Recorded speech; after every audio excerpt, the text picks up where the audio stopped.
So before I hand everything over to Matt, um, I did want to just touch base that yes, I finally posted the assignments. I actually restructured what I usually do because obviously I'm very late in posting them. So I eliminated a couple of assignments. I restructured a couple of assignments. Give me some feedback after you have a chance to go through and try them out. I'm going to say it multiple times. I wrote it in like big letters. I think on the assignment, you do not have to read everything. There's like 100 articles up there. Not quite, but there's like 100 articles up there. Pick like three or four. Find something that's interesting and read deeply into that, but do not try and drive yourself nuts by watching or reading everything I have. Um, I only have one assignment right now that has no videos attached to it, and I will see if I can come up with other options. That one's about federal law and some of the Dear Colleague civil rights letters. I'll just go ahead and give you the caveat that this is all as of February 20 or February 13th, 2025. We're just not going to acknowledge anything after that because that just ruins the flow of my course. So we're going with Dear Colleague letters written before Valentine's Day. Um, I'll leave that where it stands. But yeah, so the things should be posted. I really do think everything is open as long as you're logged into your MCPS account. And if you're not, we'll figure it out. Um, there should only be one or two more small things coming, and then I will get the larger assignment posted so that you guys have a good solid month to work on that. But I want to get us a little deeper into the course before I throw that information at you. If you have any questions, assignments, go ahead and just throw them in the chat and I will try to answer them. But that way I want to be able to give the floor over to Matt. And oh, there you are. I lost you on my screen for a minute. We will do our break as usual right around 8 o'clock. But other than that, we're basically giving Matt the floor this evening. And since I completely mess up the biographies every time I try to do them, I'm going to let Matt introduce himself. And he enjoys questions and is happy to answer things in chat, live, whatever. So, Matt, I'm just going to hand it over to you. All right, perfect. Hi, everybody. Good to see you all. My name is Matt Fugate. I am currently the Provost and Chief Academic Officer for Bridges Graduate School of Cognitive Diversity and Education. Um, I say currently because this is like, I don't know what iteration of career I'm on now. I am a former, before I went into academia, I was a gifted coordinator in the Houston Independent School District. I taught second grade reading language arts. Do I have second grade teachers in the room? Any second grade teachers? Maybe a couple? I can't tell. I couldn't tell if that was a, oh, there we go. I see some popping in. Yes, all right. The best grade ever. I feel sorry for all the rest of y'all having to teach other grades that aren't second grade. Uh, and where are my middle school teachers? Do I have middle school teachers in here? All right, look at that. There's a special place in heaven for middle school teachers. Uh, so I don't know what happens when in sixth, seventh, and eighth grade, but oh, their little minds, they just explode.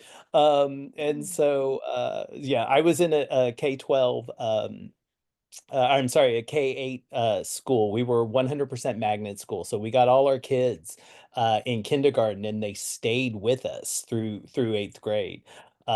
Which was great. But then I got to see, I would like see them all like they'd hit middle school and I'd be like, oh, what happened to my babies? Um, but no, I love getting to work with educators. And so thank you all for being here and giving your time and allowing me to spend a little time with you this evening. So we're gonna hop in. My area of research and focus primarily is around obviously twice exceptionality, specifically I've looked at students with ADHD quite a bit, and creativity, social emotional issues, and challenges around twice exceptional students. as well as I've done a lot of work in recent years around culturally responsive practices in education. I'm not afraid to say it. And intersectionality of the social identities around our twice exceptional students. And so that's kind of a little bit in a nutshell about me. And with that, we'll kind of jump in. Um, I have a PowerPoint because I don't know, the 11th commandment is thou shalt have a PowerPoint. I don't. Um, so let me know. Can you, which screen did I share? Hold on. I should make sure I stop sharing because I shared the wrong screen. See, I already messed up the whole sharing thing. Share. All right. That looks like Now, it. is that look like the right Uh, screen? Twice exceptional, inspired, fostering the social emotional growth of 2E students to foster creativity. Yes, that's it. There you go. Hey. Good job. So, all right, first hurdle down. So there you are. That's what we're gonna spend a little time this evening talking about. As Sarah mentioned, I am very open to discussion and conversation. Unfortunately, when I'm sharing with you, especially on two screens, I've got two screens up. I can't see you. So, Sarah, or anybody, just feel free to hop in, interrupt me, stop me if you have a question or you have a story to share. Sarah's heard me say this many times over the years. I have this slide deck of presentation. We'll get to the end of it or we won't. This is your time, and I want you to get the most out of it. And so feel free to jump in with questions. Sarah, if somebody drops in a question or a comment in the chat, just interrupt me because I can't see that. It'll pop up at the top, but I won't be able to really see it.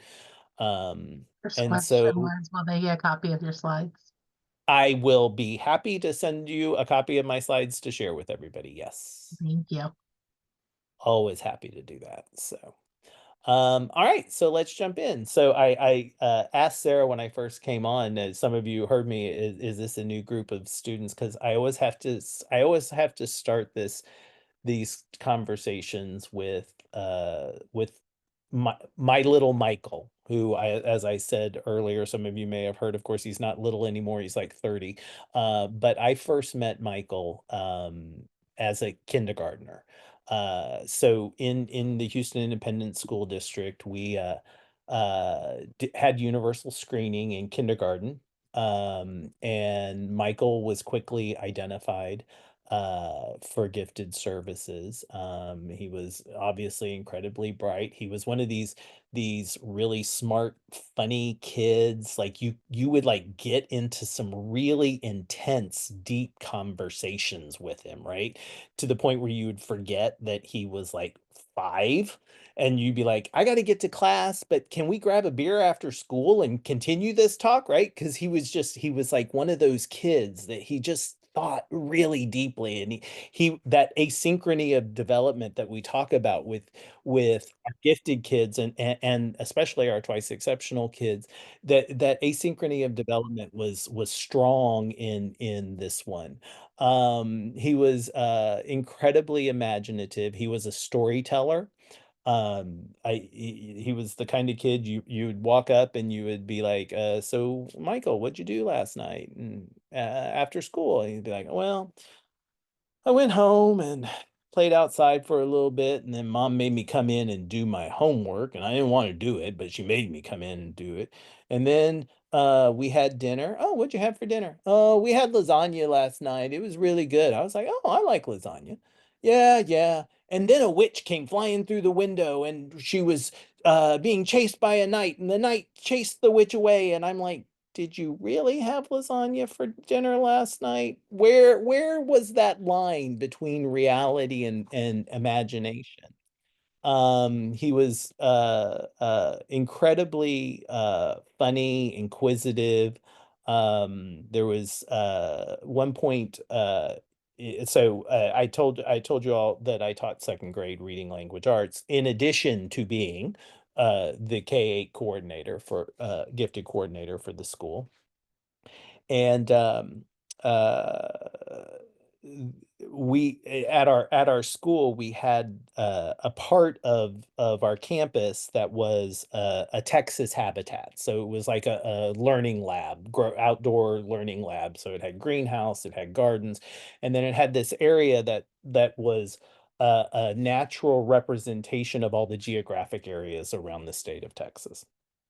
So we had some desert areas, some grasslands, we had forests, prairies, and we had the wetlands, which were Michael and his best friend Brendan's favorite area to go. And so I told you I taught reading language arts. My partner, Christy, taught math and science. And Christy and I learned really early on that Michael and Brendan should not be in the same rotational group. Otherwise we'd never get anything done. But you know, recess was the time for us all to come together. And so we'd have lunch and we'd go to recess, and Brandon and Michael would make a beeline straight for the habitat because they loved the wetlands. Why did they love the wetlands? Frogs. There were frogs in the pond. And quite often, those frogs would end up making it into our classroom. And so uh, I was we would have these conversations with the two of them about, you know, you've got to, this is the habitat's their home. We want to leave the frogs in the pond. That's where they live, that's where they grew up, you know, all the things. And so thought we had it under control. So fast forward to spring, and I'm giving a spelling test. And, you know, I had a little routine where I'd say the word and the kids would all repeat the word, and I'd say the word again, then I'd use the word in the sentence, and I'd say the word and they'd write the word. And, you know, we had our little routine down. And so I'm walking around the room and I've got my little cheat sheet with the words and the sentences, and we're going through our routines, and now the corner of my eye, I see an eraser on the floor. And so thinking one of the kids had dropped their eraser at and it was right by one of the tables, I reached down and I'm going through the routine. I haven't missed a beat. I'm just bending down to pick up the eraser. I'm going to put it on the table. And of course I snap right back up. Bend and snap works every time. And was like, Michael, what did I tell you about bringing frogs into the classroom? Mr. Fugate, I did not bring a frog into the classroom. Michael, there is a frog hopping across the room right now as we speak. He looked me square in the eye and said, Brendan's is in his backpack in Miss Kelly's room, right? That every day was an adventure with this kid. You just never knew what was going to happen from one minute to the next. This was also Michael. He was or is dyslexic, ADHD. I told you that in kindergarten he had been identified for gifted. When he got up to first grade, the challenges that he faced with his ADHD were causing behavioral issues in a classroom environment that didn't understand his unique needs and challenges. And so a lot of that first grade year, he was spending about as much time in the principal's office as he was in the classroom. Um, in addition, the way our school was set up, when the kids would come in the morning, all the they could go and have breakfast, and then the kindergarten through fifth graders would go to the auditorium. The sixth, seventh, and eighth graders would then go to the gymnasium. And so in the auditorium, every grade level had its own section in the auditorium. And then there was this one empty section, and that's was Michael might as well have had a memorial plaque identifying that section as his. He spent a lot of time there. And as you can imagine, when you're talking about a kid like Michael and you're putting him in an auditorium filled with 524 other of his closest friends, right? It was hard for him to regulate in that environment. And so, knowing this, when he got to me in second grade, I told him early on. I said, you know, Michael, I know sometimes the auditorium in the morning can be challenging. You know, I get here early. You're welcome to come to the classroom and you can help me get ready for the day. You can work on if you've got some projects that you're working on, you can do that. You can use it as time on the computer, whatever you'd like, your choice. Sometimes he'd come, sometimes he wouldn't. Oh, sorry. And so one day we were about 2 or 3 weeks into the beginning of the second grade year. And Michael walked into my room, and I could tell right away that something was wrong. He wasn't telling me any funny stories. He wasn't saying anything at all. And so he quietly put his stuff, and for him to be quiet was a red flag. And so he put his stuff away and he went to his table and he kind of put his head down. So I got up and I went and sat down next to him and I asked him if everything was okay. And he looked at me and he said, Mr. Fugate, I'm stupid. Now, Sarah knows I'm a very emotional person. My husband makes fun of me because I'll cry at a Hallmark commercial. So you can imagine having one of my kids tell me, look at me and tell me they were stupid. I had to like take a breath and you know hold blink fast and do all the things. And took a minute and I just said, "Why would you ever say that?" I said, "Michael, I've known you since kindergarten. You and I have been working together in our GT classes." I said, "You are not stupid." And he said, "All the other kids in the class can read, but me." And so again, remember what I said, here's a kid that you could have these kind of deep and intense conversations with. And I said, you know what, Michael? Reading is a challenge for you. That is true. But you know, we now know you're dyslexic. You're going to be working with our dyslexia specialist. You're going to start working on identifying strategies that work for you to help with your reading. We're going to practice those in class. I said, but I'm going to guarantee you something right now. I'm never going to grade you based upon whether or not you can read words on a page. We've got ways to get the words off the page for you. What I care about is, do you understand the story? Do you understand the meaning? Um, it took some time to gain that trust. This was around the same time that our district had, and now it's it's commonplace, but it was new back in those days, where you paid a company and they would do this complex analysis of all your kids and let you know whether or not they were going to be successful on the state assessments. And so, um, and so there was like almost like this, if there was if a kid was in the green, they were projected to be successful on the state assessments. If they were yellow, those were the quote unquote bubble kids, right? Where if, with just a little additional scaffolding support, they should most likely do just fine. And then there were the red kids, the kids who this analysis had determined had no chance of being successful and passing the state assessment. So and of course in third grade, going into third grade, the state assessment focuses on what? Reading. And so Michael was already firmly in the red at that point. But I had uh because of my dual role, as the K gifted coordinator. I had some sway over the class list, and I had already identified that Michael needed to be in the Jamie Wilks's group.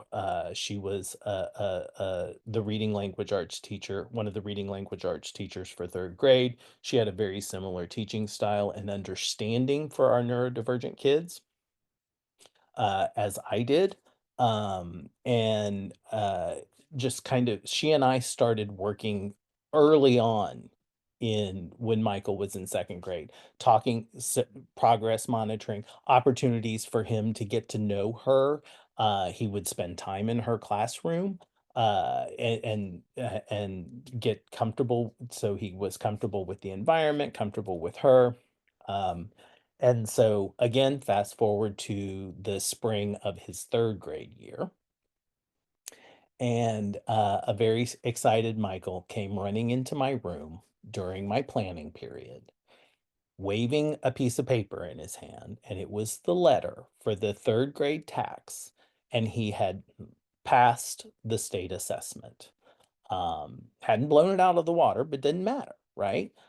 It was modified to meet his needs, um, and he had passed. Here was a kid who wasn't supposed to pass, who this analysis had said he's not going to be successful.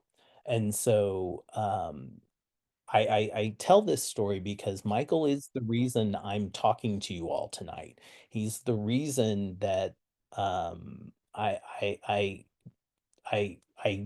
the fire was ignited in me to that I had to know more. I had to know more about what made these kids tick. And so I have the pleasure of working every day with Dr. Susan Baum, who is kind of within our twice exceptional realm, is the guru of 2E, and she talks about these kids that they have these blue complex challenges, but they also have these incredible distinguishing strengths, and when those two converge, that's where you see these 2E neurodiverse students in that green. And sometimes it's not easy being green, right? And so they're living in this. I talk about these kids having a foot in two worlds where they feel like they don't always fit in. They don't they've got one foot in the gifted world, but because of their struggles related to their neurodiversity, they feel like Michael that they somehow don't quite fit. But when they're within their special education classes working with their peers there, then they feel they're working at a completely different level and have a different level of understanding than some of their friends that they're working with. So then they don't feel that they fit in there either. And so a few years ago, I do not like and this was really even before the start of really the neurodiversity movement was getting underway. I was thinking about our 2E gifted and ADHD kiddos, and I didn't like the term ADHD, attention deficit hyperactive disorder. And so I decided I wanted to change it to ADHD, attention divergent hyperactive giftedness. They're not learning deficient, but learning different. They learn differently. We've got to take this deficit and deficiency mindset out of the conversation. And a lot of it goes to it. So I commend you all for being here and taking part in this work and all that you're doing, because as we know, let's think back to our teacher preparation classes.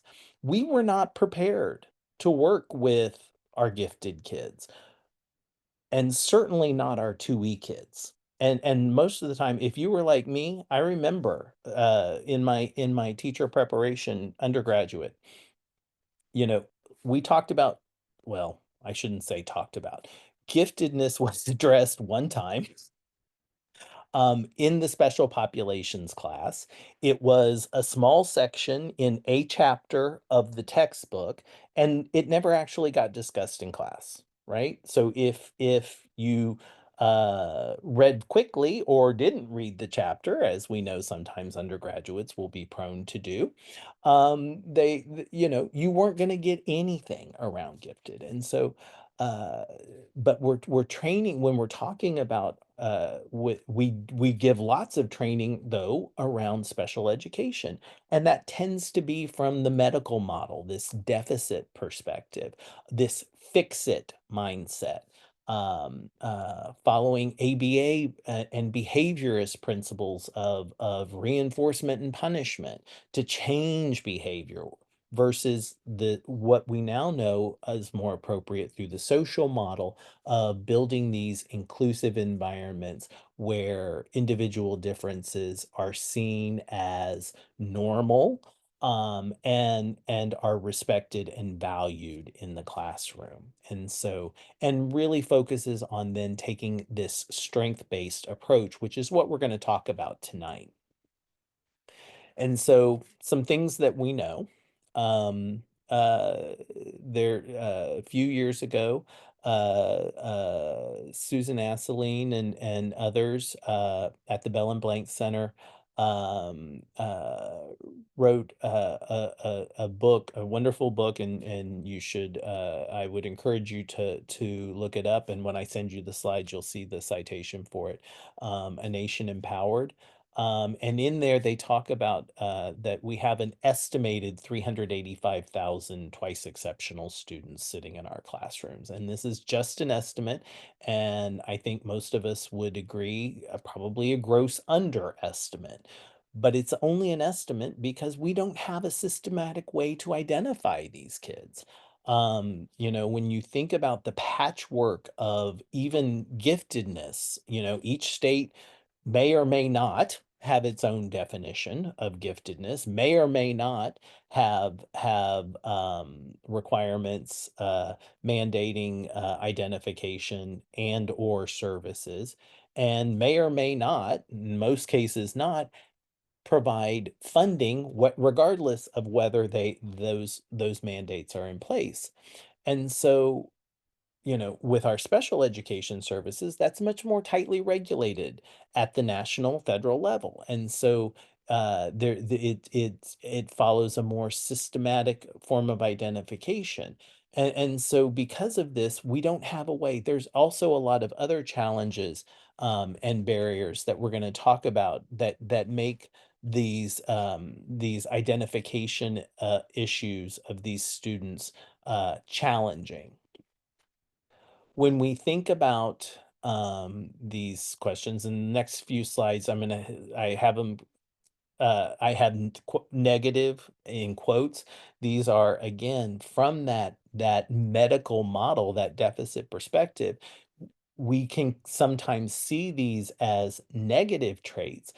What we want to think about is shifting our focus and seeing how these aren't necessarily negative traits. These are positives that we if we could just recognize them and help these students start to see the benefits and help us shift our mindset, then we would be in a much better place to successfully integrate our environments to meet the needs of these students. And so when we think about their intellectual curiosity, these are kids that know a lot, especially in areas of interest. Like they are diving in with both feet. They want to know everything they can. They have this love of digging into complexity, very tuned into current events, and that can actually cause some interesting social emotional issues for these kids. Um, you know, I always say when I was a kid growing up, we had uh, you know, I never saw the news. Um, and because it was only on, we only had three channels to choose from first, and the news was on 4 times a day. Have to think about that. Early in the morning, so if it was during the school year, I was getting ready and having breakfast, or if it was during the summer, I was having breakfast and then I'd go out to play. The second then it would come on at lunchtime. Well, I never saw it because I was at a friend's house, or friends were at my house, or I was at school. Then it came on during dinner. Well, never saw it during dinner. We were at the table, we were having dinner, never saw the news. Mom and dad would watch the news late at night, but that was the 10 o'clock news, and by then I was in bed, right? Our lifestyles, our lives today are very different. And this is not a negative, but our lives are busier. We are more connected than we used to be.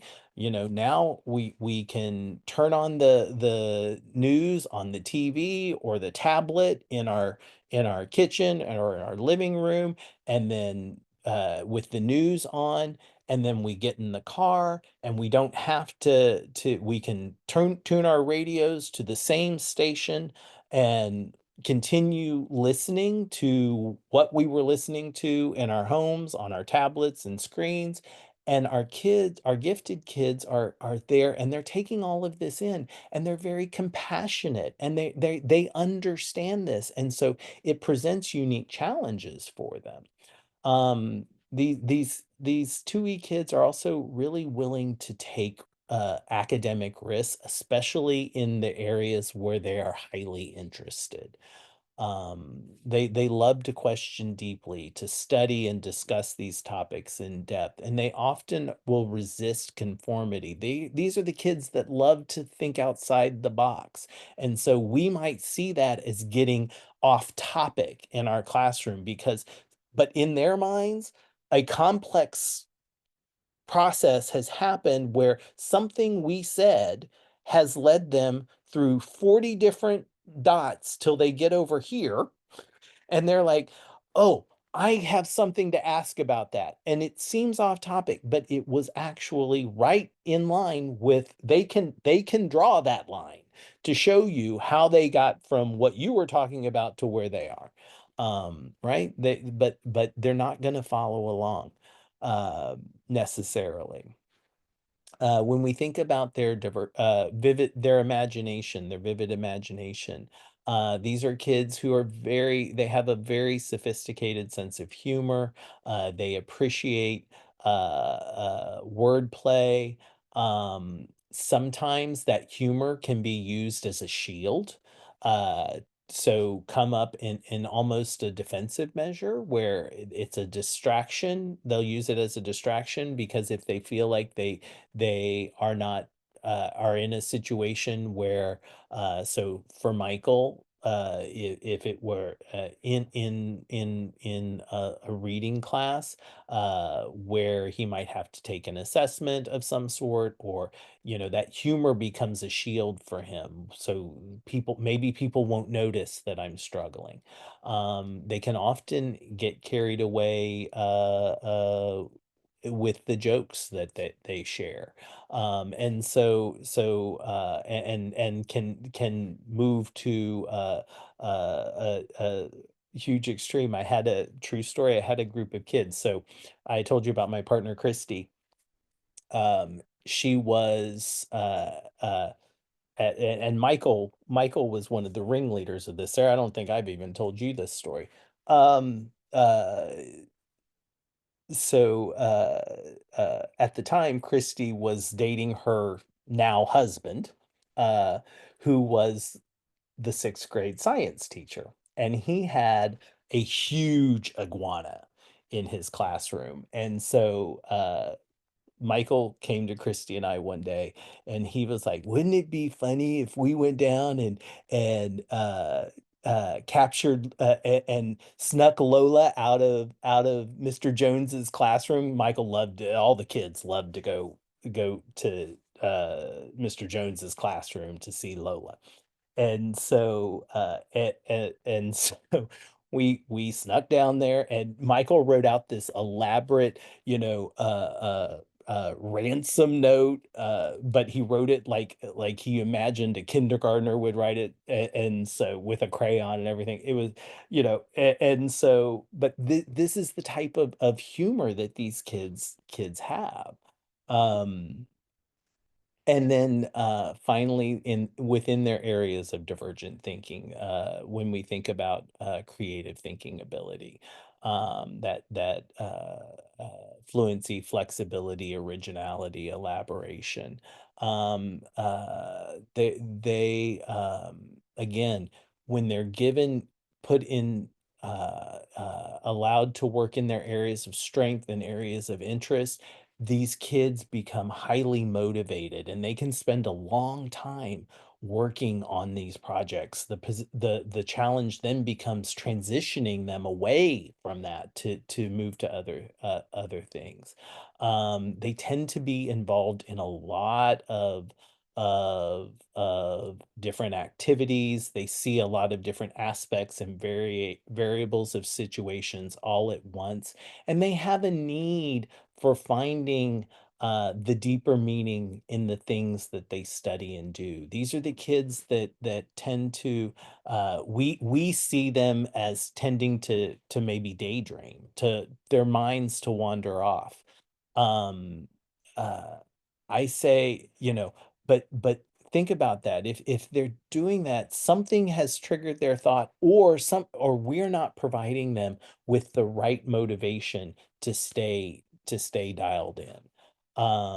And so we have to think about all of these things, and understand how they interact within the classroom environment. So now shifting to kind of the creativity aspect, when we think about our brain, the way our neurological functions happen, we're constantly processing things that we don't even realize, and so we're the brain filters 2,000 or more bits of data every single second. Everything around us, what we see, hear, smell, taste, touch, things that we a lot of times don't even notice it. And so our brain is constantly trying to process all of this information. Um, and so we also know that dopamine is what helps to fuel our motivation and our emotions, our ideas of pleasure and pain. And we know that in our kids, especially our kids with ADHD, that often that it's insufficient dopamine levels that can be attributed to have some bearing on that lack of focus or low motivation that we might see in those kids, and that impulsiveness, that impulsivity piece and the lack of filter. So what we need to do is find ways to increase that dopamine. That means we need to get them moving. We need to get them laughing. We need to get them interacting and feeling that sense of accomplishment, feeling that sense of of autonomy, and giving them opportunities for choice. And then we also know that neuroimaging has shown us that when we are increasing those dopamine levels, that also has a correlational effect on can have a correlational effect on their long-term memory abilities. And when they're in an environment where trust and these positive feelings are being introduced and brought into play. So I mentioned a little earlier, the 385,000 students, 2E students, um, and that this was probably a gross underestimate, and some of the reasons for that, why identification can be so challenging for these kids. First of all, the masking effect, and this is where a 2E student's gifts may mask their special education needs, and so their giftedness is recognized. but their special education needs are not. And so they're never identified, never serviced. Conversely, you might have a student who's identified for special education services, and those special education needs then mask their giftedness. So special education is identified and served, but giftedness is not. The third is that the gifts mask the special education needs mask the gifts, and the student presents as average or maybe slightly below average, and neither are ever addressed or recognized in the classroom. Um, The other piece of this, I talked a little bit about also, we're talking about kids who are a minority within a minority, right? If we're saying that the National Center for Educational Statistics puts our gifted population at about 7% of public school students, K through 12. And so, we're talking about a small portion, and now we're talking about these kids who are gifted and, right? The our neurodiverse who have neurodiverse kids, gifted ADHD, gifted autistic, gifted dyslexic.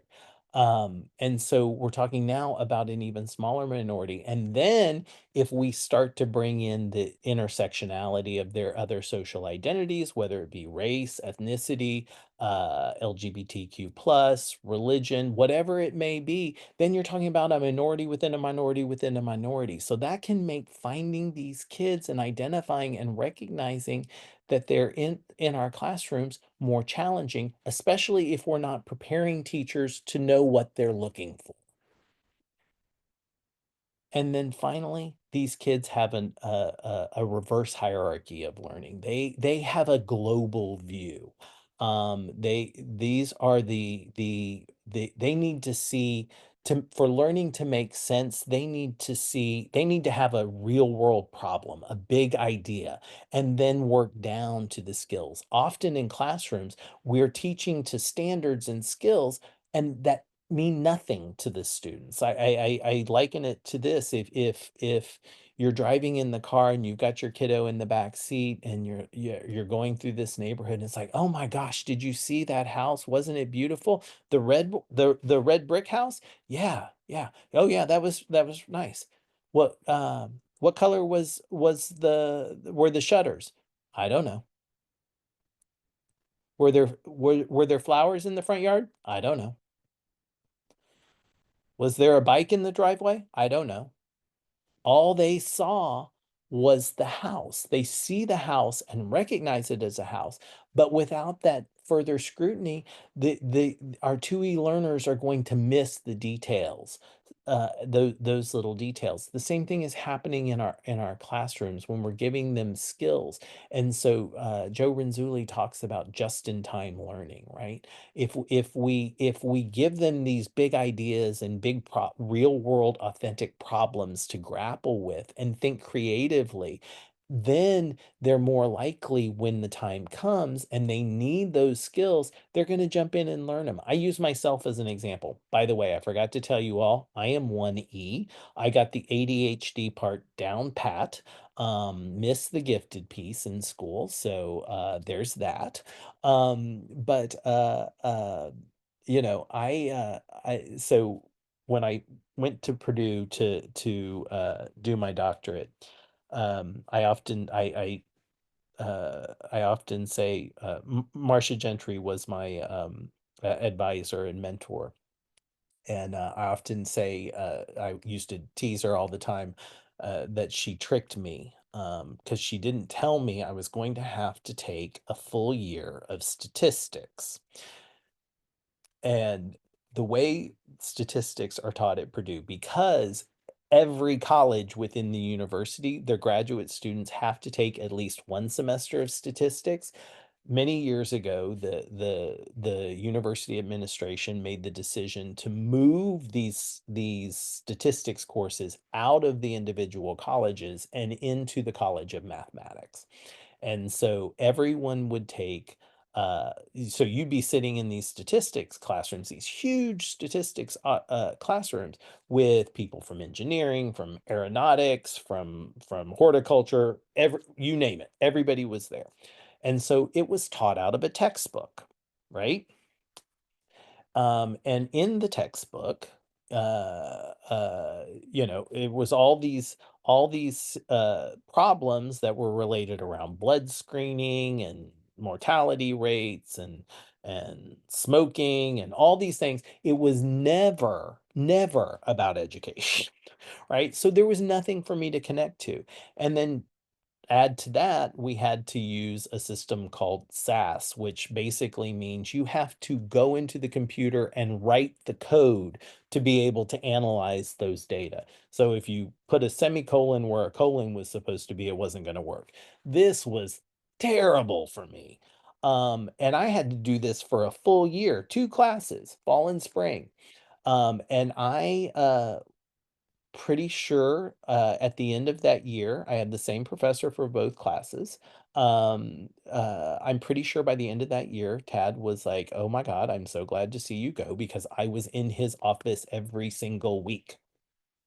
I need help. Explain this to me. I couldn't process it. I couldn't think about it. I made exactly 2 Bs in my entire graduate school career, master's and doctorate. I made 2 Bs, only 2 Bs, 2 grades that were not A's that I ever made.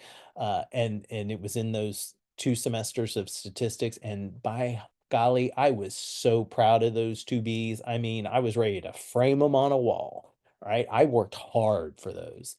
So when I got out, I took another statistics class, but because I had satisfied the requirements for statistics out from the university, any other statistics courses that I took could be taken out of what was offered in my college. And in our department, our statistician had a firm rule about her statistics class. She said, "Don't sign up to take my class until you have data that you've collected and you need to know more about."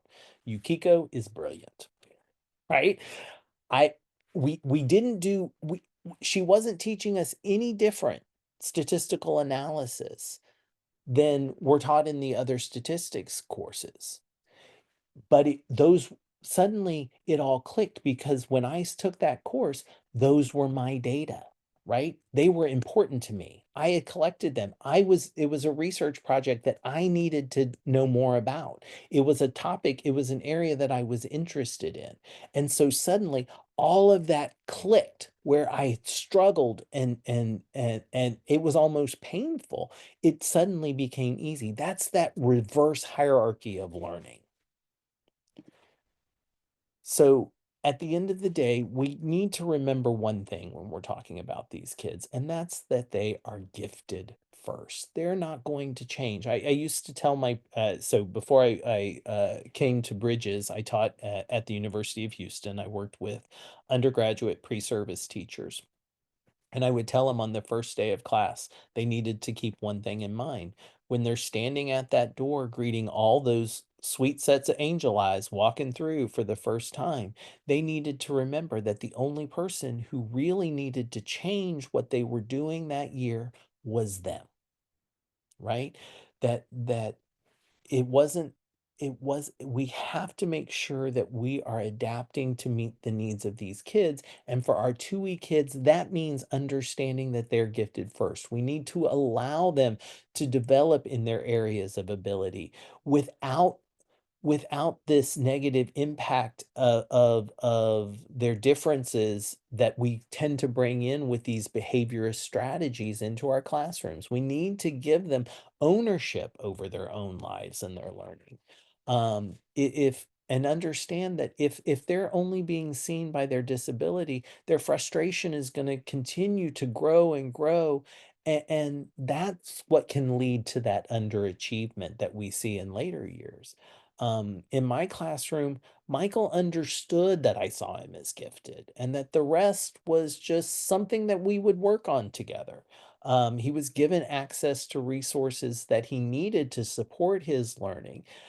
And in doing so, those accommodations became invisible. The ADHD, the dyslexia, that became secondary in our classroom because he was being given the resources he needed where he could have that dual differentiation around his giftedness and his learning needs. Um, and so in those types of conditions, he was able to feel successful. And by the end of that year, Michael was closer to reading on level. He wasn't right there yet. And then, like I said, he went on to then go ahead and pass the reading tax the following year. So one of the in the work that we've done at Bridges over the years, one of the things we've come to understand is the importance of these five elements that to foster growth and creativity in our classrooms for our 2E students. First of all, we need to create those psychologically safe environments to help them find their happy place. And when we do, when we present them, when we give them those opportunities to feel safe and secure in environment, this can help them focus, stay calm, and center themselves during periods of high stress. We're increasing their dopamine levels, their motivation, and their academic achievement through a variety of different learning strategies to that are relevant to them. Understanding that no matter how much we sometimes may try to help, that support can sometimes be perceived as pressure. And we need to remember that. And if this happens, then we need to give that student the freedom to step away from the situation. With my pre-service teacher, so I told you I taught pre-service undergraduate students, and I taught the ed psych course. And of course, if you remember this, this was that course where each week was a different big topic, and really each topic could have been its own class. But we're going to cover it all in 14 weeks. And so one of the things I would have them do when we were talking about social emotional development is to design a classroom space, but they had to defend every decision they made on how it would support the social emotional needs of the students. So it wasn't just about placing the reading rug in just the right place because it was convenient. How did that create a social emotional environment that was conducive for the learning for all of the students? And one of the questions I would always ask them is, and I chose my wording on this always very carefully. I said, and when you're designing your classrooms, I want you to decide, are you going to have a time out space, right? Because parents, we know, are time if we say go to timeout, we know it registers of oh, I did something wrong. And so I used those words very carefully. And sometimes students would identify, sometimes students who did say they were going to have a timeout space picked up on why very quickly, and would reframe it not as a timeout space, but as a calming center, or they would come up with these unique things. One of the things that I learned as a young teacher back in the day, was that if I did not identify that, right? Because I came out of that traditional teacher prep program. I didn't have so I didn't have that identified, but my kids created it. It became this little love seat that was in my library area, and that became where when kids got frustrated or they needed to step away from a situation, they could go to that space and recenter themselves. Um, we have to understand the unique differences and needs of our 2E students, especially their asynchrony, right? We see this asynchrony of development in our gifted kids. We talk about that disparity that can exist between their intellectual ability is way up here. Fine motor skills and emotional abilities can be all over the place. And for most gifted kids, over time, as they grow and develop, that asynchrony, everything starts to balance out. But for our 2E kids, that can continue on even into adulthood, and that uneven development and that feeling of being out of step can uh, uh, cause struggle for them. Um, uh, and so we know that that asynchrony can intensify as IQ increases. So there's a positive correlation between this asynchrony of development and high IQ, and that can go into the adulthood for these 2E kids. We also need to get encourage them to reflect on their own experiences, to reinforce that they are not alone. We need to encourage independence, promote their self-advocacy skills, share stories of other famous 2E people who have overcome their learning differences. We have great examples in society.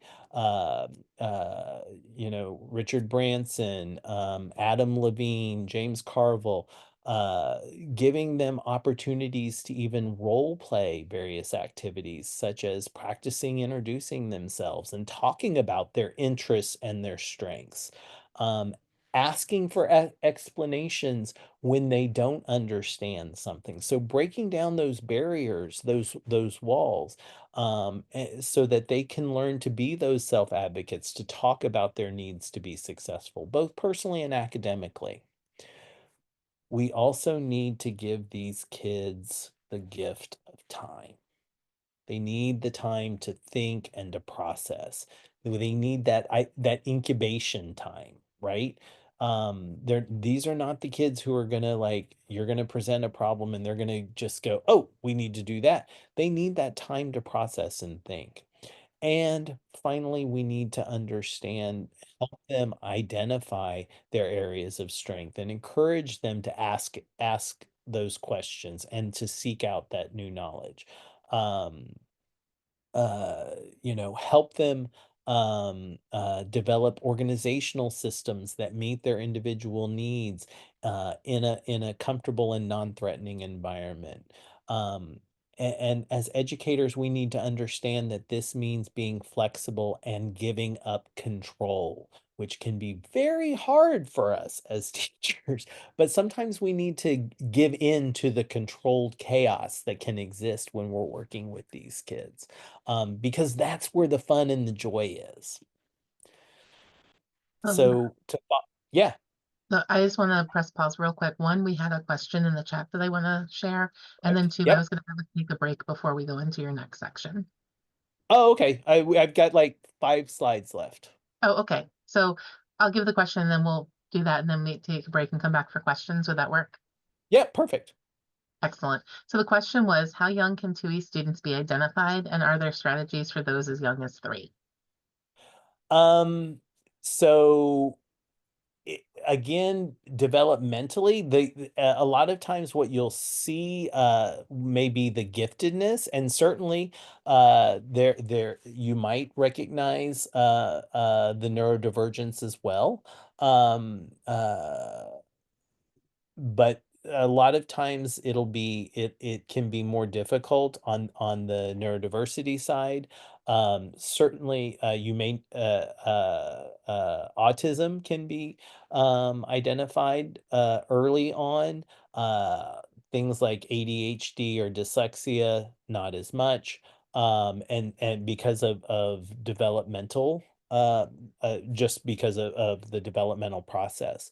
But as you start to recognize it, again, it's about creating these positive neurodiverse affirming environments, and we can do that even in the home. We're talking in the school context, but creating that space in the home where we're helping the child learn about themselves, identify those areas of talents, those areas of interest, and building on those, taking steps at home to build on that, and helping them at that early age begin to understand who they are as as a neurodiverse individual. And so the answer is sometimes on the two EPs. It's going to be dependent upon the differences, the neurodiverse differences, neurological differences that we're talking about. And we did have someone share, that they're their own kind of expert, but dealing with this with her child, slightly older than 3, but once they got the diagnosis, things start to make more sense. And I would Yeah. say the same thing as a parent. Um, Given that I also am twice exceptional, I kind of had an idea of what to look for. And so very early on, they formally she didn't get diagnosed till 6 or 7, but Hmm. early on, if you're asking those questions, you know it's coming, and Yeah. so it's about kind of, what are the strategies that you can put in place right now. And I definitely agree just from that parent side of things, like helping Yeah. them explore resilience, I think is a huge piece of it. And it's one that I feel Yeah. like I don't want to say missed the boat on, but I definitely feel like I missed the boat on some days because I let her do things that she's really good at, but when things are hard, she kind of, yeah. And I really want to do a better job of like crafting resiliency around when things are hard because eventually we all know our twice exceptional kids are going to hit a wall. And if they haven't built those strategies around resiliency, they hit that point where something's hard and then they're just like falling apart because, well, obviously I'm stupid because things were easy and now they're Right. not. And it Right. becomes a very black and white And thing. part part of that is, when they do hit that wall and they wanna, because it's hard, is being able teaching them to be able to talk about that. So helping them develop those communication skills so that you can say, "Okay, what is it that about this that's making you walk away? Where is the challenge for you?" So that they can start to identify those beforehand. These are my triggers Mhm. for when I'm about to shut down. This is what makes something hard for me, and so that and now how can I self advocate? And that none of this is quick. None of this is quick and easy. It takes time, and it's going to take lots of practice and patience over an extended period of time. But the goal for these kids is the same as it is for all of our kids, to help them grow up into being sustaining adults, productive adults, and helping them understand who they are as human beings. So very cool. We're going to go ahead and go through these last 5 slides. Is that right? Is Yeah. that what we said? Yeah. Okay. So to wrap up, to build those, and this kind of goes in line, really, things that we were just talking about. So kind of we'll be able to go through this in review, helping them identify their areas of strength and encouraging them to ask questions and seek out that new knowledge in those areas. Um, uh, to Creating these environments where their strengths are identified, where they're seen as explorers of knowledge, inquisitors who are out there looking and asking those questions and finding that new information. We need to encourage them to be able to reflect on their own experiences and reinforce the fact that they are not alone. And in doing so, we can help them encourage their independence, promote those self-advocacy skills. So again, this is where sharing stories of others like them, uh, who have been who are 2E themselves, who have gone on, having those, being able to see those role models, those examples, can be a powerful tool for these kids. Again, helping them find that happy place where they can focus, calm, and center themselves. Um, and I did my dissertation looked at gifted girls with ADHD in their secondary years, and it was a collective case study, qualitative study, that I did extensive interviews with 5 girls who were middle school through high school, and each one of them talked about having some sort of place or activity where they could go, where that was their happy place, where they could refocus, recenter, and then be able to come back in and be able to uh, go in and do the hard things, the things that may be shutting them down. So I had one who who was a lacrosse player, and so lacrosse and physical activity, those were that was her happy place. Another who was a cross country runner, another who was a dancer.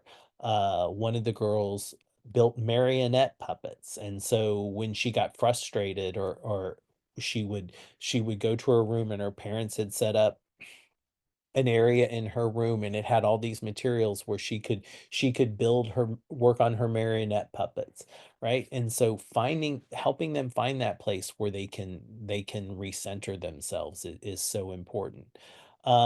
We need to give them opportunities for choice. These students have difficulty uh uh working in areas that they see as less desirable for them. So we need to give them the opportunities to make choices, to take on those responsibilities and attempt tasks that are really meaningful to them to produce their achievement and success. And then again, we need to give them that processing time, that gift of time to really identify who they are. So ultimately, we really need to celebrate what makes them unique, their creativity, their motivation, their resiliency.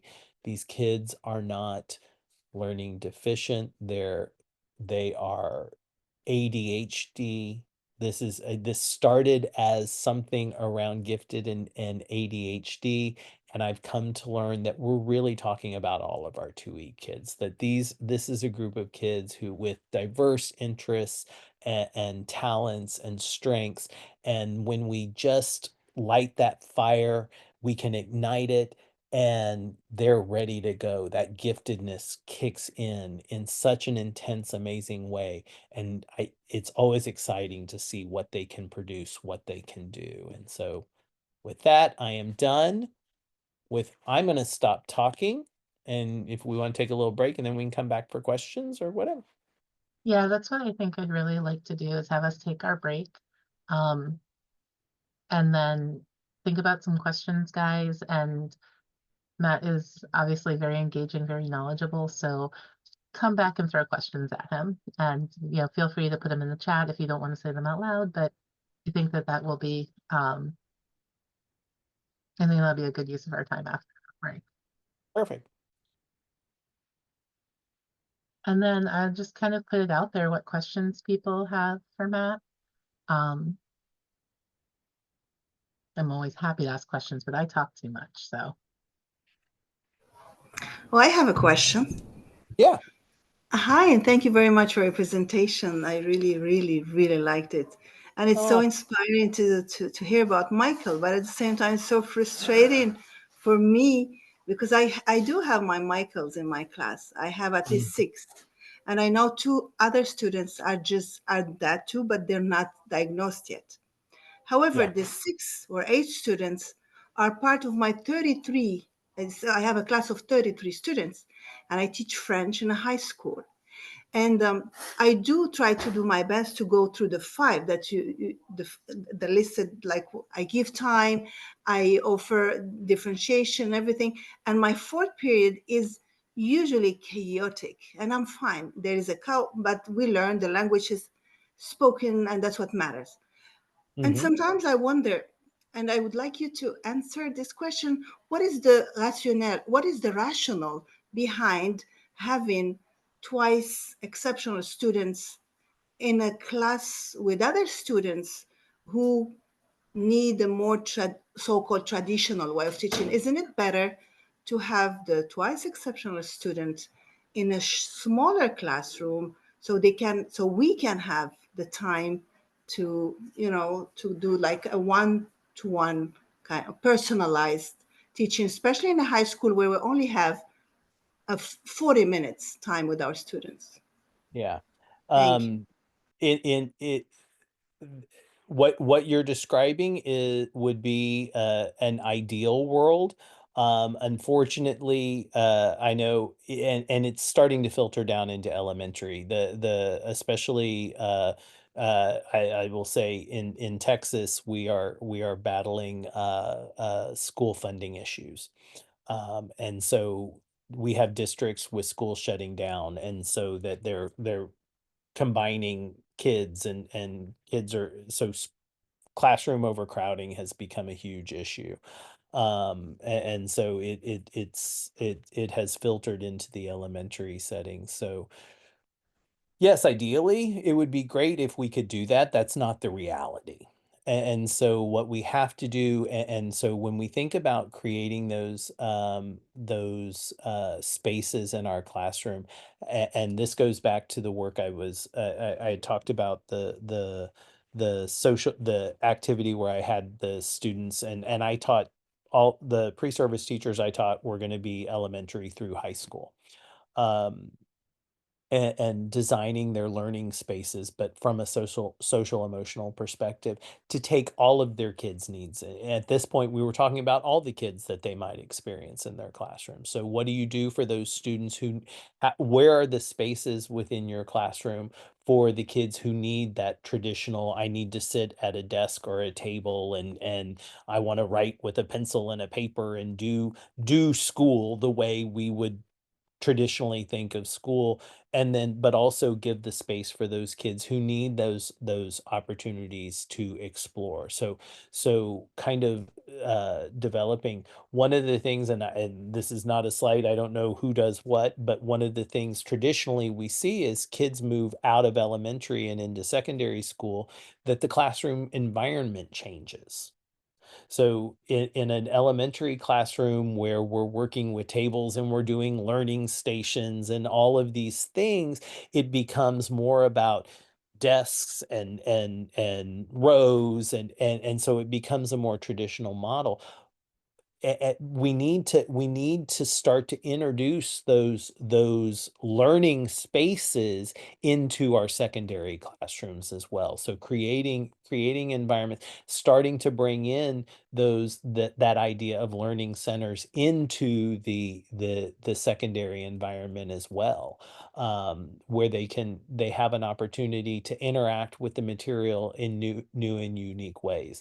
When we talk about giving them choice, for our 2E kiddos who on that gifted side who may have that spark for languages, right? Um, so using strategies like curriculum compacting, where kids can demonstrate that they have mastery of the material. So then the what next, whether that be independent study projects, or taking it to taking the curriculum to a more advanced next deeper level. So bringing a lot of those practices into the classroom. Yes, it would be great if we could have those smaller spaces to really let these kids be in a singular environment that best meets their needs. It's just not our reality. So we have to get creative in And our just to spaces. share a little bit, Matt, it's really interesting because we actually have been having some discussions about the fact that like our elementary programs are actually going away from study centers, and right now the way especially our ELA is presented, it's whole group. There are no small group reading, there's no small group instruction, everything is done in whole group at the same pace. Regardless of your age or needs. They do some pull out stuff not during ELA time. They have like extra time during the day to do enrichment, but within the actual curriculum, they're very much doing a one size fits all approach, um, which is what it is. But Yeah. it's interesting because my secondary people were saying to me, we just finally got started a rhythm really with our secondary people of like, let's do more like the elementary school does and go back to learning centers and small groups and some of those options. And then we turn around and the elementary schools are like stand and deliver. Yeah. So it is very interesting, but there's also so much movement right now in special ed world about, this idea around LRE and how LRE for almost all kids should be a general education setting. Right. And I mean, I find it frustrating from Hmm. both the teacher and the parent side for what Farah was saying with, some of these kids just really do better in small environments and Right. aren't with exceptional kids because they're different on both ends. To me, so frequently, they really do better. Like in some ways, they would be perfectly happy by themselves with nobody else other than twice exceptional kids all day long, because at least that those are people who are different the same way they are. And I love it. Sorry. Scamper has found me. She was not happy that I was I love behind. that your dog's name is Scamper. We haven't gotten that far yet, guys. Scamper is a gifted strategy for. Yeah, that Scamper is Susan's dog. So Gotcha. you connect the dots. Yes, I forgot you were at Susan's. Um, but yeah, like it's interesting how, once again the pendulum is swinging and now we're going back to this idea of everybody in the same space getting the same thing because equity means everyone gets the same thing, Yeah, it's which is it's frustrating. tragic. It's tragic, and we already, I know things tend to be cyclical, and we're going through this process time where everything old is new again, but this is one of those we have studied this ad nauseum over the years. We know a one size fits all does not work. Why are we doing it? But we're seeing it happen in more and more schools. It's happening all across the country. Mhm. Um, this teach to the test mentality, which is and it just it's not it doesn't do it does more of a disservice to our kids than anything else. So Additionally, we can be setting them for, I'm so sorry, just want to do follow up. And additionally, we can be setting them for failure instead of setting them for success, especially in exactly. high school where kids can be really cruel. And when I have my exceptional student asking question, and I'm very happy to answer in French, and the other ones, they say, oh, come on, stop it. We need to get, so as you said, they have low self-esteem. And I noticed in many of them, they have, and I never understood because they're like genius for me, but they have low self-esteem. And when they have other students telling them, well, you know what, stop asking questions. So they get even more like feeling weird, and maybe we're setting them for failure. And it really Right. breaks my heart to see them just shut down. And so that Yeah. was my concern. No, and it is valid, and it's really hard, especially, when you're working with those students in high school, because by then, depending on the experiences they've had, it's become so ingrained that their expectation is, I'm going to sit in this classroom and my needs are not going to be met, so why should I participate? And that's where we have fallen down in our duty as educators all the way through the system. Yeah. I kind of have the opposite question of that. And Yeah. I don't know how familiar you are that MCPS. I know Sarah, obviously. But MCPS won't really recognize gifted prior. They say third grade. I'll really say fourth grade. So I'm curious, your strategies are great, but what do you do with a system who doesn't identify kids as being gifted when, you talk about Michael in kindergarten, what can we do besides changing the system that can help those kids prior to So their being identified officially and what they need? Yeah, and, we and cer- we go ahead. identify at the end of second grade, but we don't Yeah. provide differentiated services until the beginning of fourth grade. So in Right. third grade, you have a whole bunch of kids who've been identified as gifted, but there's no specific anything for us to do with them once they've been identified as gifted. And that's where it falls on us as the educators, you know, here's the thing that we all know, but sometimes we forget because we become part of the system. The kids don't magically become gifted because they've been identified on a test. They were always gifted. And our responsibility, our duty as educators is to service their needs, no matter what, right? No matter what. What about the kid who is clearly gifted but isn't successful taking a test? And tests are used to measure, right? If tests, if a standardized test, I was a terrible standardized test taker, right? Now, give me an essay test and I could go for days, right? But make me choose the best answer, A, B, C, or D, and I was never going to pick the right answer. Never. I don't know why. It's just not how my brain works. Right. And so you're going to have kids who are gifted who are not getting identified through those tests. But so we have to recognize that and provide them with the supports and the that they need. You know, Sarah, close your administrator ears, although I know you would agree with this. I don't get paid enough to be an administrator. I don't have to close my ears. You know, one of the beauties is of being a teacher is sometimes we can shut our door and do what we know is right for the kids, regardless of what it says. You know, you want to know how many times I accommodated for students' needs, both up and down. I didn't care whether they were identified. I didn't care what if I had an IEP or if I had an education plan for giftedness. That didn't matter. And so it's about us and using our professional judgment to say, this is what these kids need. We have to know who they are. We have to know who they are outside the walls of the classroom. We have to know their stories, and being able to pull that into the work we do every day with those kids is so important. So I say you got those kids that aren't being identified till third grade and not really serviced till fourth, but you see it in kindergarten. Start meeting their needs. Where are their interests? How can I build their strengths and their interests into the work that we're doing in the classroom?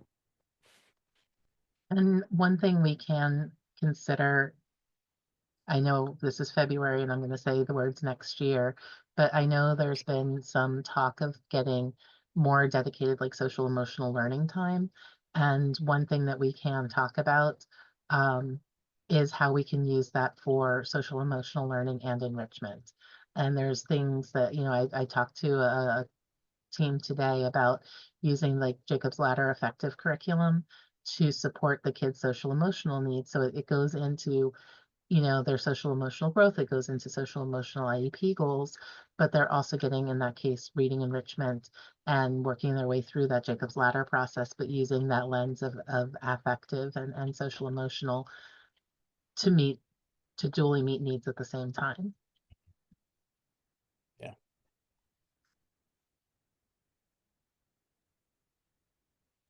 But I will also, fun. I have a question. I'm going to try to make sense of everything that's going on in my head. While we're trying to figure out how to build resilience and teaching them to talk about how they feel, I teach pre-K autism, so they're like I have a baby 3-year-old who's clearly like 2E. I mean, which I'd never really thought about until I took this class. So thank you. And so while we're trying to figure out all these things for children that have a lot of like aggressive behaviors, that again, like it's not their fault. They're because like they have their feet like 1 foot over here and 1 foot over here. Yeah. What is there an approach or to teach them like after the fact that it happens? Like, I'm just trying to work through. Sure. And I think a lot of it comes down to being able to take that time to sit down with the child and in a very non-threatening, non-combative manner. So give them, first of all, give them time to step away from the situation.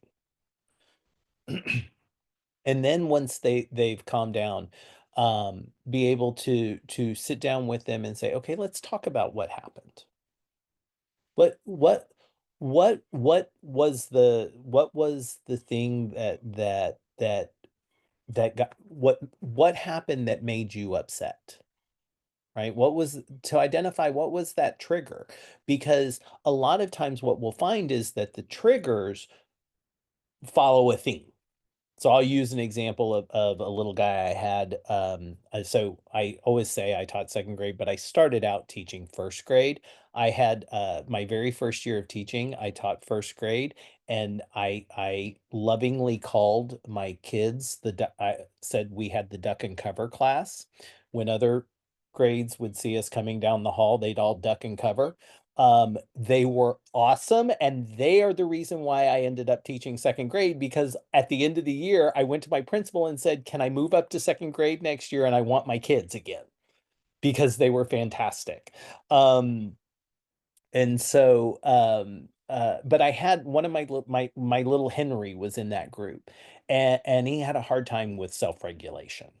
And he was 2E. I didn't know it at the time. But uh we would have these, he would have these emotional outbursts, and and we would have these meltdowns. Um and I started charting them. Um and one thing that, like literally, this was a little guy, he was the smallest kid in the class as a first grader. It would take, when he would have a meltdown, it would get so bad that it would take 3 people to physically get him out of the classroom. And I was on the one end, on the elementary end of the building. I would have 8th grade teachers that were at the far end of the building going, oh, you had a meltdown today, huh? Because they would hear him screaming through the school. But I started charting it, and one of the things that I noticed, uh, is, so this is a dual answer, sorry. Jessica, I understand the way you're going, because I go down all these little rabbit trails, and I have so many things that I need to think about. I started charting when the meltdowns would occur. Well, with almost certain regularity, there would be one every other Monday. And every other Monday, the other things that would happen is he would invariably arrive at school at least a half hour late. And he would be in his Friday uniform. So we had our school uniforms, but on Fridays, they, rather than the school, like, polo shirt, they could wear a school t-shirt. And he would be in the t-shirt he wore Friday. Well, that was because every other weekend he was going to dad's.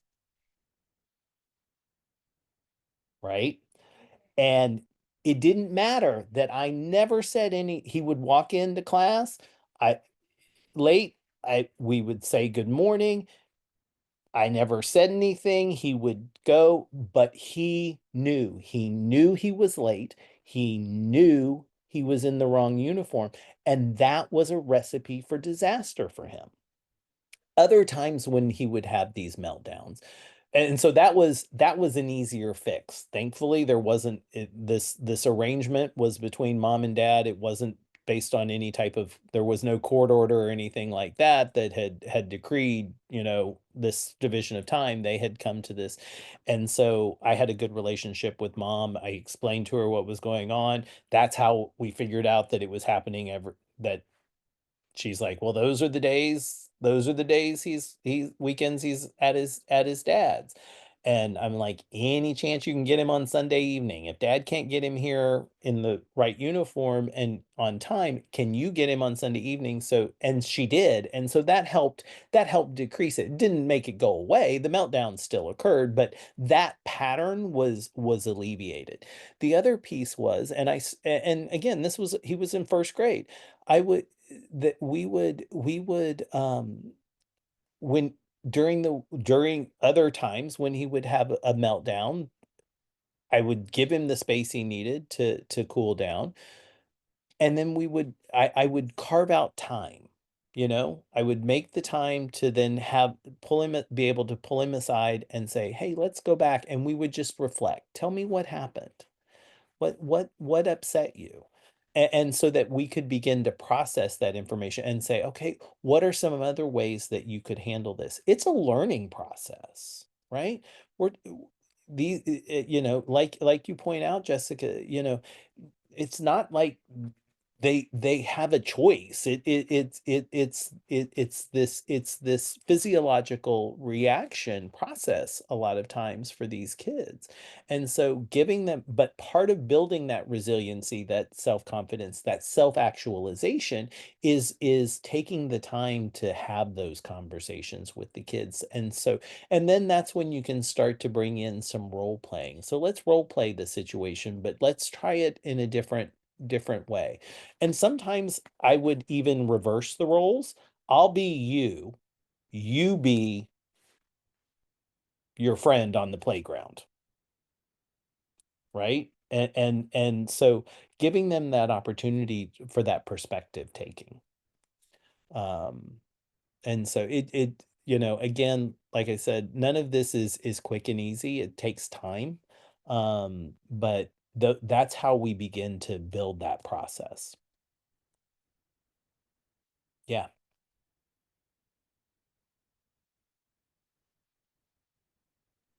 I was gonna say that was very helpful because there are 6 adults in the classroom and we have 5 kids, and so we'll always have one of these kids. I think at least Yeah. not every year, whatever. So it's like I'm trying not to say, well, ask, oh, well, this one kid, because like in general, it always happens. So it's helpful to have Right. some kind of buzzwords or some phrases that I can also give to the paraeducators in my class Yeah. to decrease frustration, to Yeah. increase acceptance. I mean, I have great staff, but not everybody who walks in the classroom is gonna be that way. So I think having these kind of like phrases is going to be very helpful. So thank you. Good. Yeah. Then Are you my in pleasure. the PEP program? Sorry? Are you in PEP? No, I'm in CAP, which Okay. is a comprehensive autism preschool program. We're like this big and PEP is gigantic. So I was trying to think about some other resources that might be available to you. So I'll take that back to my brain. I am a sponge, a gigantic sponge. So everything. Bring 'em on. Bring 'em on. I'm very happy.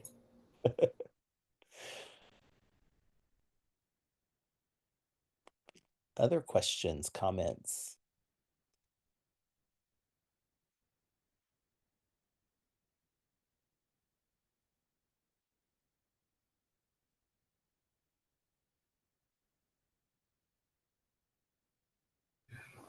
I just have another question about the low self-esteem.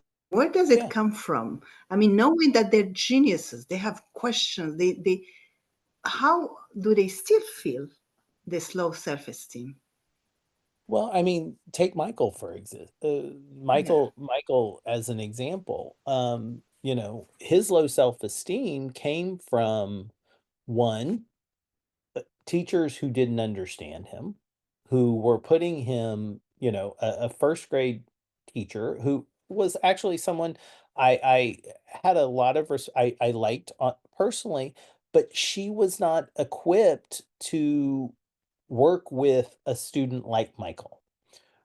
And so her knee-jerk reaction would be to send him to the principal's office. Well, if you're a kid who's getting sent to the principal's office, not just once a month, but weekly, right? That takes its toll. And then and think about, these these kids, they know they're different from their peers, right? They know that and so for Michael, just knowing that everybody else in that second grade classroom came in to the year reading where he wasn't, he couldn't. He struggled with it. He was not even at a end of kindergarten level at that point, right? But helping him understand that it wasn't something that was wrong with him, right? He was dyslexic.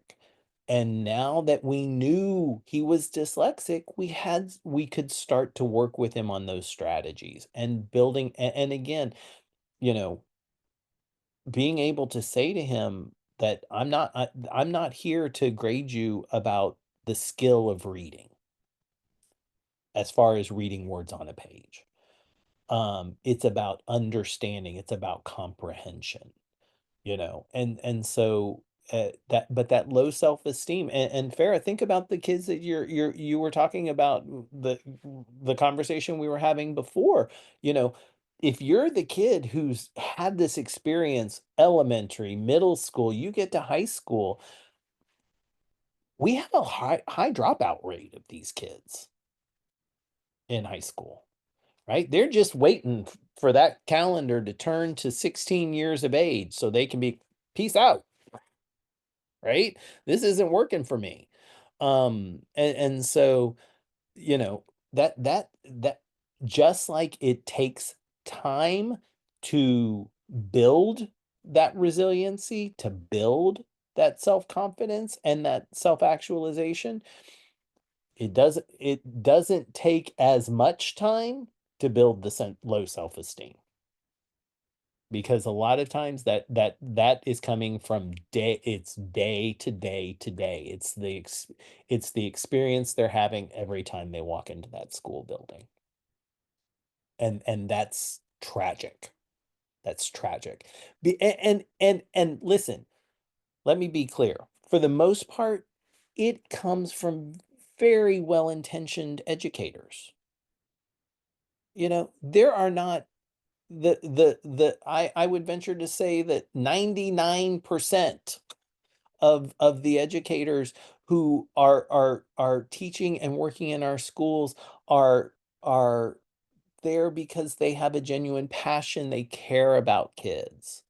Sometimes the system does the same thing to us as teachers that it does to the kids. Right? We didn't, just like we didn't learn about gifted and 2E kids in our teacher education classes, we also didn't learn about teaching to the test and teaching to the middle. That we learned when we got into the classroom and the reality of the day-to-day school system. And so sometimes it means rewiring our own brains and our own practices, because we're inadvertently creating these situations. Yeah. So Matt, we had a question in chat, and she apologizes because she's got the flu. So I'm going to ask for her. So she said one of the slides that you had mentioned about how these students seek conflict. Is it they seek conflict for the impulsivity, or is it that they're seeking conflict? Is it the impulsivity? Is it both? Is it something else? A lot of times, and especially when we're talking, it's not. I don't think it was seek conflict. I think it's seek complexity. I think that was what was on the slide. I think I was like conflict, seek conflict. I think when we were talking about intellectual curiosity, maybe, preferred complexity. That could have been the flu. Although I will say, sometimes I wouldn't disagree necessarily. I know. That's why I was going to answer it, but then I'm like, oh, them, like if you're not getting complexity from your everyday experience, you're going to create your own complexity, and that might be picking a fight just because you can. Exactly. And again, that resistance to the norm, right? Because again, if I'm in an environment where my needs are not being met, I'm going to find that stimulation somewhere else. And sometimes it's going to come out in ways that people don't appreciate. And that's me as an adult now. You know, That might be me as well. I mean, and so and so here we are, we've got these kids, we're putting them in these classrooms, their needs aren't being met. So yeah, so I love that I'm so glad that you brought that up. Because yeah, if they do prefer that complexity, but if that complexity, if that's not being addressed, they're going to find an outlet one way or another. kind of like when we talk about place exceptional kids and leadership skills. They Mm. will lead. You might not like where they take other people, but they will lead them there. Oh yes. And if you're not challenging them in appropriate ways and they're good leaders, that is a recipe for disaster. Yep. Oh, look, we've all had those kids that where you're like, please grow up and use your powers for good and not evil. Mm. Because I can see them all and it could go either way. It's 50-50. That's when you hope, if nothing else, maybe I gave them a moral compass, because Yes, they're going to exactly. go and do as they please. Exactly.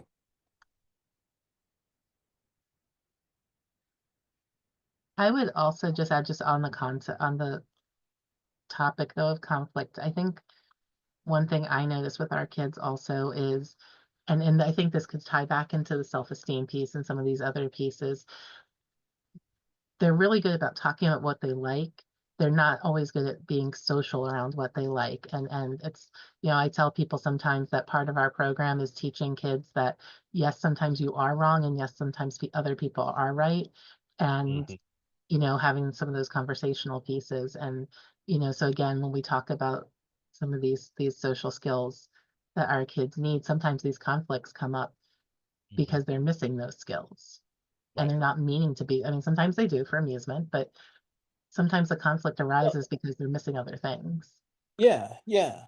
And part of that again is even talking about that, going back to the conversation about their self-esteem, and having that foot in two worlds and understanding. I mean, how often do we see in an educational setting where once you're identified as gifted, the assumption becomes, well, then you're gifted in all subject areas. Mm. I'm like, you know what? People call me doctor. Pretty sure you don't want me holding a scalpel, right? It not going to work out well for anybody involved. Right? That's not how our world works, Right. And yet that's right? how our education system works. But that's how that's the message that we're giving to these kids. So now imagine being the 2E kid who does get the answer wrong. Or even let's take 2E out of it, just the straight gifted kid who gets the answer wrong, right? Helping them understand that's natural, that we're not going to be right 100% of the time. I feel lucky if I get through a day and I'm right 60% of the time. That's a good day for me. So but we've got to break down these myths and barriers, and sometimes that means we've got to break it down and we've got to start small in our own classrooms, and then on our grade level teams, and spread it out till it becomes part of the culture of our building. Um, but it's a challenge. It's a challenge. And that's why the social emotional piece is so valuable. I'm being I am dealing with frustrations, and not me personally because I'm not in a classroom, but I'm working with teachers in Texas who, part of our state plan for gifted education is that you must be providing social emotional curriculum for your students, yet at the same time, the state is saying social emotional is bad. We got to get rid of social emotional. They're coming out of the same governing body. Mhm. Right? At least, So at least we're in Maryland, not Texas. yeah.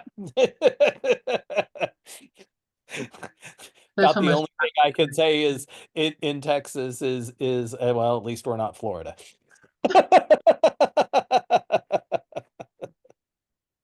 So it's our only little silver lining I have. I don't know. But I think also that's a great segue, just, you know, to wrap up, because next week, Matt Zakreski's going to be here talking to us. The other Dr. Matt. The other Dr. Matt. What's really great is when you go to conferences and they put both Dr. Matts at the same time, and then you try and ask people which one you're going to, and they're like, "We're going to Dr. Matt," and I'm like, "Sure." I love But Zakreski. He's not quite as funny as I am, though. he thinks he is, though.